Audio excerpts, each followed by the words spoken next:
First, I'd like to welcome all of you to our first seminar this academic year, Nuclear Power, Nuclear Proliferation, Nuclear Disarmament. We are honored to have panelist and keynote speaker, Scott D. Sagan. Garfield Institute for Public Leadership would like to thank Dr. Sagan for accepting our invitation.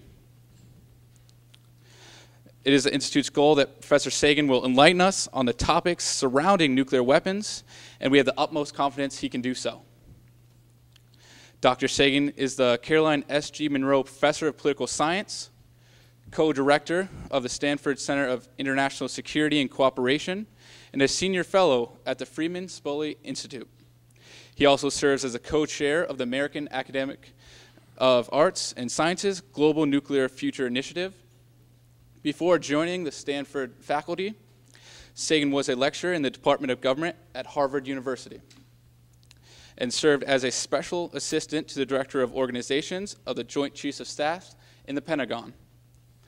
He has served as a consultant to the Office of Secretary of Defense and at the Sandia National Laboratory and the Los Alamos National Laboratory.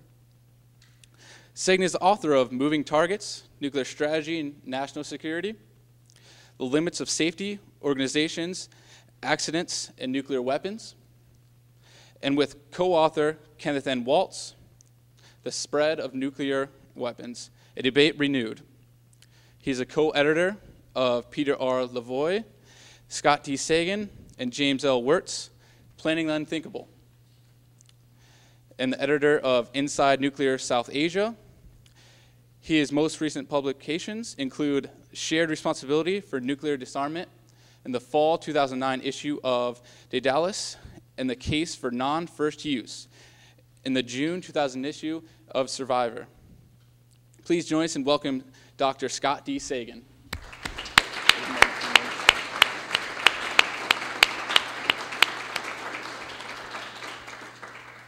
The moderator for tonight's event is our own Professor James Thompson. He is currently an assistant professor of political science here at Hiram College. Since the fall of 2008, Dr. Thompson received his BA from St. Mary's College and PhD from Notre Dame University. His areas of focus are political philosophy, international relations, and European integration. Please join us and welcome Dr. James Thompson. Today I'll be describing what we know about the spread of nuclear power, nuclear weapons proliferation, and nuclear disarmament. And I'll do so by first describing the states that have nuclear weapons, the states that have tried to get nuclear weapons and stopped. I will also then describe the states that are trying to get nuclear power, civilian nuclear energy power today, and what are their political characteristics and why we should be concerned from a security perspective, even though from an energy perspective and a global warming perspective, we should want more countries to get nuclear power. There should be concerns about this movement going forward. I'll then talk about the challenge of terrorism in particular, an emerging problem, but one that's not unique, and is not solely due to Osama bin Laden and Al-Qaeda. Lastly, I'll talk about the relationship between the proliferation weapons problem and disarmament. What's the linkage? And then briefly have some conclusions. So what this is a chart of is the countries that acquired nuclear weapons, starting with the United States in 1945, with Russia, the United Kingdom, and what you can see is a gradual slope up with only a few cases of countries getting weapons and getting rid of them. The South Africans acquiring nuclear weapons and getting rid of them just prior to the change from the apartheid regime to the black majority regime. Kazakhstan, Belarus, and Ukraine were born nuclear when the Soviet Union fell apart, but gave the weapons that they held on their territory back into Russia. As I noted before, North Korea is the most recent new member of the nuclear club, 9 states. This is less well known, however. These are the number of countries, 19 by my estimate, that started nuclear weapons programs and then ended them.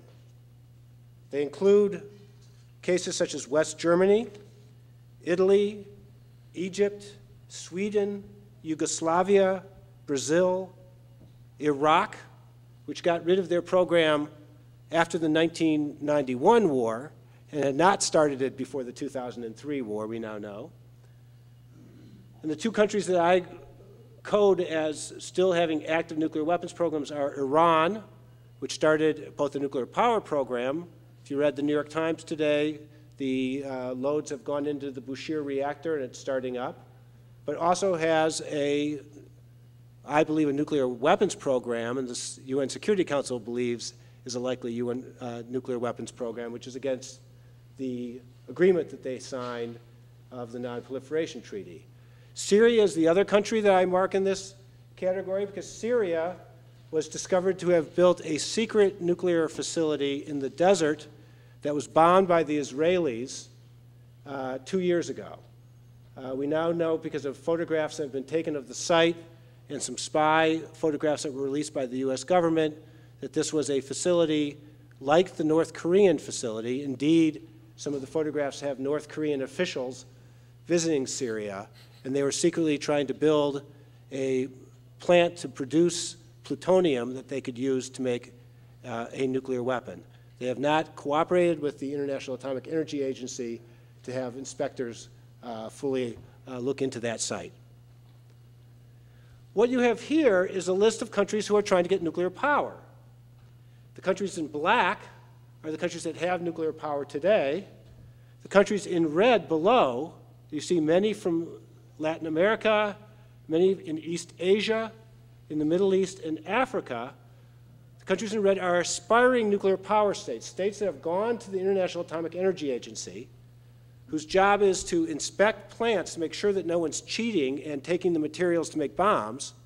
They also have the duty in the Atomic Energy Agency to promote the use of nuclear power as long as it is done with safeguards and in a legal manner, not to be used to acquire weapons. These new countries have asked for assistance and are beginning to start programs. Some of them, like the United Arab Emirates, have already broken ground, have signed deals to build $6 billion worth of nuclear power facilities in their countries. Others are just starting down this road. But some 40 countries now want to acquire nuclear power. How worried should we be about this? As I noted, you want, for nuclear energy purposes, to have this technology spread. But you should be concerned for safety and security that it spread in a reasonable, safe manner. And here you should look not just at the technology, but at the politics. So what I've done here is take the countries that I listed before as being countries that have nuclear power and put their average scores on the following criteria. Corruption. The World Bank has a measure of control of corruption in each individual country that they do for economic purposes. But let's compare the average score of the countries that have nuclear power to the ones who have asked for nuclear power, and you see that the ability to control corruption in the new aspirant nuclear power states is much worse. They're more corrupt. The second is political stability. That is the likelihood of an internal disruption of the government, a revolution or insurgency. They're much worse. If you look at their government regulation capability and their government effectiveness indices established by the World Bank for other purposes, new aspiring states are worse off, and the aspiring states are less democratic. You see on the last score, this is their average score on the Polity 4 data set that political scientists use to measure democracy, and you'll see that new countries are less democratic who want to get nuclear power, and that's important because democracies are more likely, not perfect, but they're more likely to keep their agreements that they sign internationally than are non-democracies, especially in this area where there has been cheating. So you should worry about corruption, not just because it means that nuclear power might not be as effective, but because people might sell things. They might let people into a facility. So you have a serious risk of terrorism. Osama bin Laden, pictured on the left here, stated, as I noted before, that it was the duty of Muslims to acquire nuclear weapons, and we know from primitive drawings found in caves in Afghanistan after 2001, after the United States went in, after 9/11, that al-Qaeda was working on a bomb design, and it was trying to purchase materials, not that they could make the materials, but to purchase the materials from elsewhere and try to produce a crude device. He's not the first terrorist to have thought of this. The Baader-Meinhof gang, German left-wing terrorists shown on the left, tried to, in 1977, attack a U.S. Army base in West Germany, trying to seize tactical nuclear weapons on the base there. Melvin Kale, a former janitor at the Oak Ridge National Nuclear Laboratory, hijacked a plane with a group of Detroit unemployed workers in 1972 and threatened to fly it into the Oak Ridge reactor until he was paid a ransom note and permitted to fly the Northwest Airjet into Havana. You have the Red Brigades, Mariana Petrella, an Italian left-wing group who in the 1970s captured a brigadier general of the United States Air Force, held him captive, as much information as they could from him on where we had nuclear weapons in NATO so that they could try to seize one. And you have Shiko Ashihara, the head of the Aum Shinrikyo, the cult in Japan, who in the 1990s claimed to be a mixture of the Buddha and Jesus Christ, and claimed that if his leaders would help him create an apocalypse, they would be surviving in a future heaven on earth. When they were unable to acquire a weapon by theft from the Soviet arsenal at the time, they decided to try biological weapons. They developed a primitive form of anthrax that was not effective, and then finally resorted to the use of sarin gas on the Tokyo subways, an incident that killed a number of Japanese citizens. You may have heard of bin Laden, obviously, maybe Aum Shinrikyo. Very few of you, I would imagine, know who James Cummings, Diren Barot, or Sharif Mobley are. The three most recent radiological terrorists, people trying to get nuclear materials, not enough to build an actual bomb that would detonate, but rather a conventional explosive with nuclear materials around it to create a so-called dirty bomb that wouldn't kill that many people, but would spread radioactivity, certainly create an environmental damage, and would kill whatever people inhaled, depending on the material, would create cancer risks in those people. James Cummings, a millionaire in Belfast, Maine, was shot and killed by his wife in February 2009 because of repeated sexual abuse. When the police came in, they found some primitive radiological materials, not enough to build it very effective, that he had purchased over a long period of time, hate letters against Barack Obama, and some plans to use a radiological device. Diren Barot, resident of the United Kingdom, trained in Pakistan, went in using fake student IDs in the University of London Library. In 2004, was arrested after he had produced a research paper for Al-Qaeda Central back in Pakistan, telling them, based on his research, how to acquire enough nuclear materials. I'll actually give you a snapshot of his research paper in a moment, to build a device that could kill people in Western Europe. Most recent potential terrorist is Sharif Mobley, arrested this March in a Al-Qaeda operation in Yemen. Mr. Mobley shot a guard in attempting to escape from Yemen. He is an American citizen of Somali descent. And it was discovered that he had worked in 5 nuclear power facilities between 2002 and 2008, and had passed the lie detector and other tests necessary to work in a nuclear power facility in the United States as recently as 2008, despite the fact, according to the Nuclear Regulatory Commission, which is trying to impose stricter security rules, despite the fact that Mobley told his non-Muslim co-workers he called them infidels and remarked to some in his labor union, quotes, "We are brothers in the union, but if a holy war comes, look out." I mentioned Barot, it's hard to see here, but what he did was actually produce, we have the PowerPoint slides from his trial, pretty accurate information based on this kind of sources that you could find here in your library about what materials are present, where they could be found, what the effects would be. And you see here his summary recommended that Al-Qaeda go out and get 10,000 smoke detectors, which one particular brand has a small amount of americium in it. He said that we have in this note, we do not have the contacts that would allow us to purchase such items today. Previously we had one, but he was arrested, and security is becoming tight in these places, so you better go out and try to get this stuff now. He estimated it would cost 70,000 pounds, disperse it by means of a fire, and estimated casualties would be 500.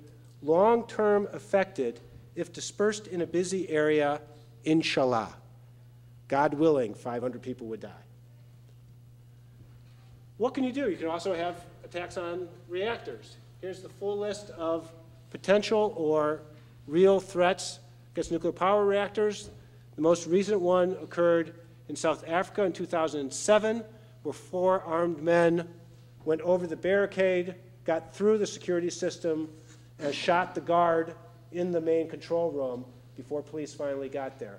It is not known why they were doing this. They escaped, and they have never been caught.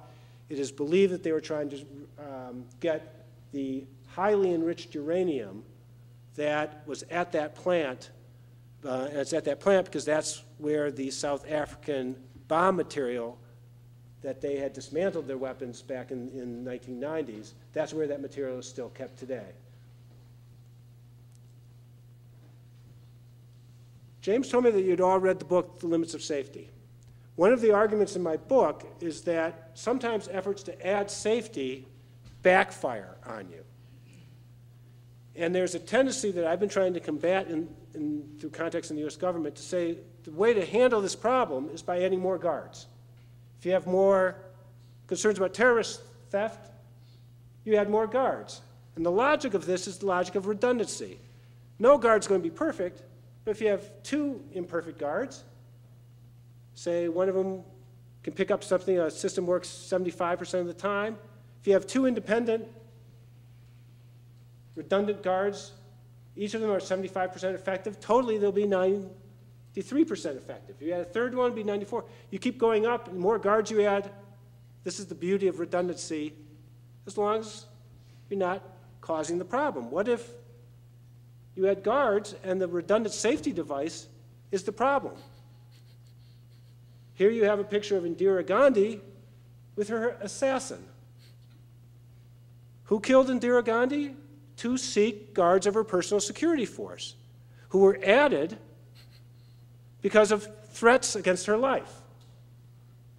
You should be concerned that a redundant safety device could be the problem. So if you add more guards like Mr. Mobley, who has Al-Qaeda links, you have to be very concerned about it. It's what I would call a catastrophic common mode error. If there's just 10% probability that the guard that you add has ties to Al-Qaeda, each guard that you add actually makes your overall system less secure. After 9/11, the NRC issued things to make us all feel secure, very politically correct pictures of the guards. We have more than strong fences. We have good guards, and we're going to improve the guards. But as I noted before, just now, 9 years later, is the Nuclear Regulatory Commission finally saying we have to get more serious about the screening mechanisms that we use to ensure here and elsewhere that there aren't corrupt officials who would pass on material, that there aren't guards who have terrorist leanings, or there aren't people who inadvertently expose, by talking about secret facilities, expose information unduly to terrorists. Here I've been involved in the last 3 years with the World Institute for Nuclear Security, which is an organization formed to try to address this problem. especially for those new countries. So if you think the United States has a problem, we're probably better at dealing with this problem than anybody else. New countries acquiring nuclear power, which will have enriched uranium in their facilities and will produce plutonium in a light water reactor, have to create new systems to make sure that their people are clean, that they are secure, they don't have terrorist leanings. A hard problem in some Muslim countries in particular, but other countries, as I noted before, that may have terrorist problems of different forms. So the World Institute for Nuclear Security was formed in Vienna. I'm a consultant to the organization to try to figure out what are the best critiques to get into their system to understand what are the vulnerabilities, how to create what are called design basis threat standards, what are the standards that you should use to design for nuclear security, to have the operators share best practices. No organization likes to talk about their failures publicly. So the World Institute for Nuclear Security brings together people who are involved as the managers of nuclear power plants or uranium enrichment facilities and has them in private sessions talk about, here's a problem that I had and I learned a particular lesson. Only a fool should learn from his mistakes, it is sometimes said. Wise people learn from other people's mistakes. And this is a way to try to do that and to try to get all people to say there's a serious insider threat. You have to assume that it's not just a matter of people from the outside, but people penetrating your system, and how are you going to address that? And in my view, one of the biggest problems in the new countries acquiring nuclear power is that they don't take the security problem seriously, or as seriously as they should, because frankly they think that's our problem. You're the one that Al-Qaeda, you the United States are the one that Al-Qaeda is targeting, and if something's stolen, it'll be used against you. And I think that's wrong. Indeed, not only is it possible that materials and dirty bombs or a weapon could be used elsewhere. Indeed, I think Osama bin Laden would love to use weapons against the Saudi regime so that you could have a al-Qaeda regime take over Saudi Arabia. But also the net economic consequences of terrorist attacks are a global phenomenon. Indeed, I would posit it is distinctly possible that more people died in Africa because of the loss of trade into Africa after 9/11 than died in the attacks in Washington and New York City. What we know about international trade rises and falls, and infant mortality in southern Africa suggests that more people perhaps died there. What Kofi Annan called the second wave of terrorism was just as serious as the first. So what can we do about that? We've talked about nuclear security and saying there are no real solutions. We have to work with the operators to try to produce better security because the terrorism problem is not going to go away. But we can do something about the weapons. And here I'm of the belief that nuclear weapons during the Cold War had a positive deterrent effect. I'm not, as someone who used to work on these issues in the Pentagon, not someone who thinks that nuclear weapons were all bad. Indeed, I think they helped prevent a major war throughout the Cold War between the United States and the Soviet Union. I do think, however, that depending on nuclear weapons for security forever is like walking on thin ice. The fact that we did it once does not mean that we should keep doing it over and over again because the risks are high. Indeed, the United States legally has a commitment under the NPT, the Non-Proliferation Treaty, to work in good faith towards the eventual elimination of nuclear weapons. And when President Obama made the statement in April 2009 that he would envision a world free of nuclear weapons, he was simply saying that the United States would follow its treaty obligations, which according to the Constitution, a treaty ratified by the Senate is the supreme law of the United States. What does that mean to work in good faith? Well, here you have, I apologize for the distance between you and the screen, but you have President Obama explaining that the NPT works in the following manner, that is, countries that have nuclear weapons agree to work in good faith towards disarmament.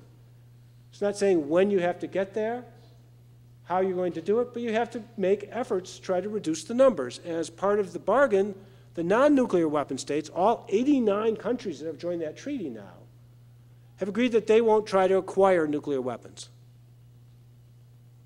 And the nuclear weapon states agree that they will help those countries, provided they have signed the treaty, and have IAEA, International Atomic Energy Agency, inspectors. We will help them acquire nuclear power. That's the bargain. It seems to me that one way of thinking about this is that we all, as a global community, have a shared responsibility to work towards nuclear disarmament. As difficult as that will be, and as uncertain as our ability to achieve that final goal is. Article 4 of the NPT is the so-called inalienable right to nuclear energy. And I note here that the NPT says that, uses the language inalienable right from the Declaration of Independence, and yet it also says that that right is conditional upon a country following Articles 1 and 2, provided, which means that they have to have safeguards, they have to have inspections. Provided that you have inspections and the inspectors rule that there's no evidence you're acquiring nuclear weapons, then you have a right. Iran, in the facility shown in the right, at Qom, has violated its agreements. The IAEA board has met, has gotten all the information, and says that Iran, they cannot confirm that Iran has not had a secret nuclear weapons program. All the evidence seems to point in that direction. The Iranians said you can keep your inspectors at one facility, but you can't go wherever you want in Iran to inspect further, and that's what's led us to the impasse today with the Security Council of the United Nations putting sanctions on Iran and a potential Israeli and or American attack looming over the horizon. It seems to me that the non-nuclear weapon states should be really worried about this. And that we have to ensure that as we move forward and more states try to acquire nuclear power, that they don't do it in a way like Iran that is trying to acquire their own uranium enrichment. Instead, they should buy enriched uranium from the existing facilities or create an international bank to control the uranium so individual countries don't make it themselves, because that's what would produce bomb material. And similarly, they could take the material from the reactors afterwards and ship it to an international facility to have an international repository so the plutonium from the back end of the fuel cycle, the end of a nuclear power plant materials, cannot be used for a bomb. The nuclear weapons and non-nuclear weapon states under Article 6 all need to work together to pursue nuclear weapons disarmament. And here I would note that the non-nuclear weapon states are committed by their treaty to work in good faith to pursue a world without nuclear weapons. We cannot have a world without nuclear weapons, I would posit, if many, many countries around the world have uranium enrichment facilities that could be used to make materials for a bomb or materials for a reactor. So we have to get international control of that. And we have to have control of plutonium that's been reprocessed for recycling. So I tell the non-nuclear weapon state leaders with whom I meet, such as here, Jayantha Dhanapala and Mohammed Shakir, who were the heads of the NPT review conferences in 1985 and 1995, meeting with me in New York this last spring, that they need to work with the nuclear weapon states to try to have internationalization of the fuel cycle, to make sure that the materials are not made in individual countries but are made by international facilities, and to try to create extra barriers so that countries, if they ever withdraw from the treaty, that they have to return the materials that they have in their power plants to the point of origin. And here I would note that that particular argument about the right of return of nuclear materials was enacted by the UN Security Council as being what it says that it wants to encourage all states after President Obama gave his speech in September 2009. So I'll conclude here by saying I don't know what a nuclear disarmed world will look like. I don't think any of us do. Nor do I have a clear view of exactly how we're going to get rid of the last weapons, because that could be potentially very dangerous. Indeed, I believe that a nuclear weapons-free world will not be a world without war. I think there are incentives to cheat, as I showed you before. The number of countries that cheated on their commitments will be intense. And a nuclear weapons-free world, for it to be safe, in my view, would have to be a world in which the major powers would occasionally, but vigorously, have to enforce nuclear disarmament. If a country is caught cheating, they'll have to be punished.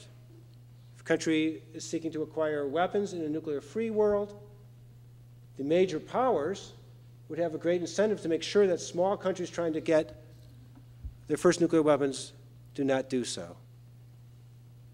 But I do believe that the future of nuclear power and nuclear weapons proliferation are intimately linked together. And my last photograph is trying to illustrate that issue. Here you have President Obama in Prague, not only arguing, which made headlines all over the world, that the United States would seek a world without nuclear weapons, and that he would encourage new negotiations with the Russians to reduce our arsenal, which has happened, and that agreement is in front of the Senate today. But he also said that for the sake of global warming, we have to pursue nuclear power. And the optimistic view is the one in the middle of a cooling tower at a reactor, reactors with containment vessels, and people being able to kayak nearby, clean nuclear energy. The danger here is the picture on the right, which is the CANDU reactor that the United States and Canada supplied to the Indians, in which the Indians secretly took the materials in 1974 and created their first bomb. So will the world have nuclear power without nuclear weapons? I have a simple answer. It depends.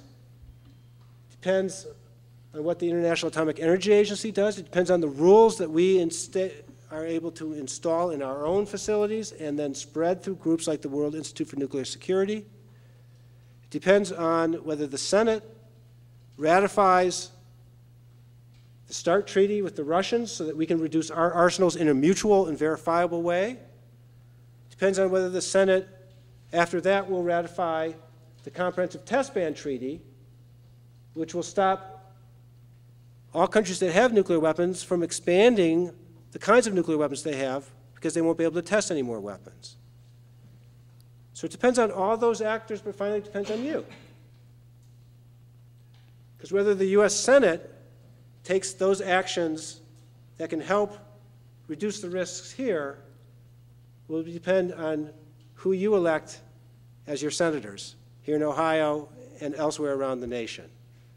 So when you think about what can I do besides being educated on these subjects, you can also use your votes and use your energy to try to reduce nuclear risks. I'll conclude there and thank you very much. I'm looking forward to questions and comments.